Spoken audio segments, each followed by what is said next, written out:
आदाब नमस्कार, आप देख रहे हैं द जस्टिस हिंदी।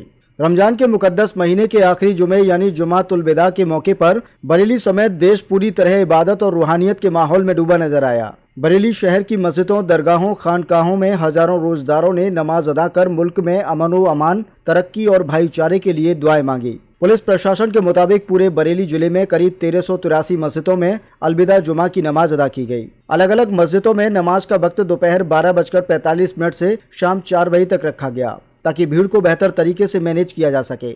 शहर की ऐतिहासिक मस्जिद में अलविदा जुमा की मुख्य नमाज दोपहर करीब 1:30 बजे अदा की गई। यहाँ शहर इमाम मुफ्ती खुर्शीद आलम ने खुतबा पेश किया और नमाज की इमामत कराई। अपने खिताब में उन्होंने कहा कि रमजान इंसान को सब्र, इबादत और ज़रूरतमंदों की मदद का पैगाम देता है। उन्होंने कुरान की अजमत, ज़कात और सदका फित्र की अहमियत पर भी रोशनी डाली। दरगाह आला हजरत के मीडिया प्रभारी नासिर कुरैशी ने बताया कि नमाज के बाद मुल्क में अमन, खुशहाली और तरक्की के लिए खास दुआएं की गईं। विश्व प्रसिद्ध बरेली की रजा मस्जिद में अलविदा जुमाए नमाज शाम करीब 3:30 बजे अदा की गई। नमाज की इमामत मुफ्ती ज़ईम रजा ने की।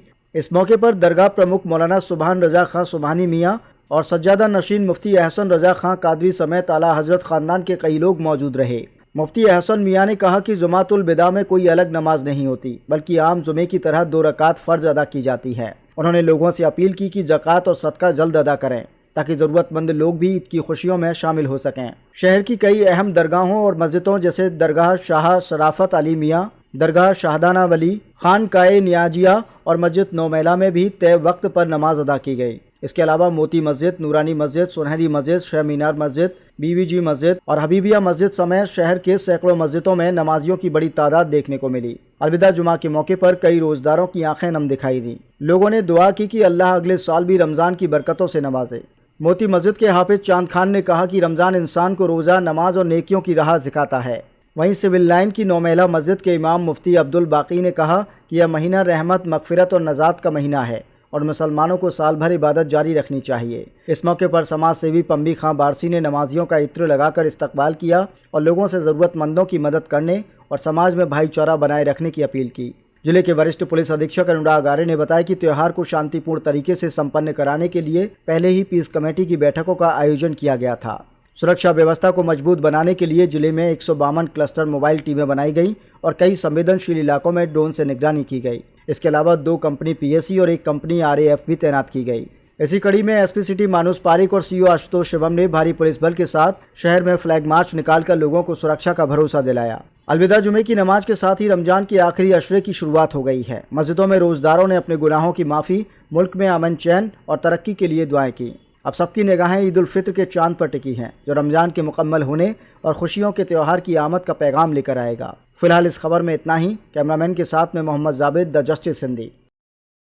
सर, अलविदा की नमाज को लेकर क्या तैयारियां हैं और क्या सुरक्षा के निर्देश? आज क्योंकि शुक्रवार का दिन है और अलविदा की नमाज जनपद में जो मस्जिदें हैं वहाँ पे पढ़ी जाती है। लगभग 1383 टोटल मस्जिदें हैं जो हमारे यहाँ त्यौहार रजिस्टरों में जो अंकित हैं और जहाँ पे दोपहर को नमाज पढ़ी जाती है। 12:45 से लेकर 4 बजे तक का ये समय है, जिस दौरान अलग अलग मस्जिदों में अलग अलग समय नमाज पढ़ी जाएगी। पीस कमेटी की बैठकें सभी जगह संपूर्ण कर ली गई हैं। सभी लोगों के साथ संवाद स्थापित कर लिया गया है। जो शासन की गाइडलाइंस हैं उसके अनुरूप सभी को अवगत करा दिया गया है। जितने संवेदनशील क्षेत्र हैं वहाँ पे पुलिस की पिकेट और 112 की जो हमारी गाड़ियां हैं उनकी पेट्रोलिंग की व्यवस्था, 2 व्हीलर गाड़ियां जो हमारे पास चीता मोबाइल चल रही हैं उनकी पेट्रोलिंग की व्यवस्था, उसके साथ साथ ड्रोन से भी निगरानी हम लोगों के द्वारा एरिया डोमिनेशन में भी की गई है और आज भी ड्रोन से निगरानी की जाएगी। पूरे जनपद में 152 क्लस्टर मोबाइल बनाई गई हैं जो अलग अलग क्षेत्रों में उनको 7, 8, 10 गांव के हिसाब से संवेदनशीलता के हिसाब से बांटते हुए उनको लगातार पेट्रोलिंग कराई जा रही है। हमारे पास 2 कंपनी पीएससी और 1 कंपनी आरआरएफ मौजूद है, जिसको तीनों जोन्स में, सिटी, नॉर्थ, साउथ में एक कंपनी को लगाया गया है। पूरे जनपद में शांति व्यवस्था सामान्य है और सभी लोगों का अच्छा सहयोग है। हम लोग यही सभी से अपील करेंगे कि परंपरागत रूप से जिस तरीके से जो भी आयोजन होते हैं उनको करें। पुलिस और प्रशासन आपकी मदद के लिए सदैव तैयार है।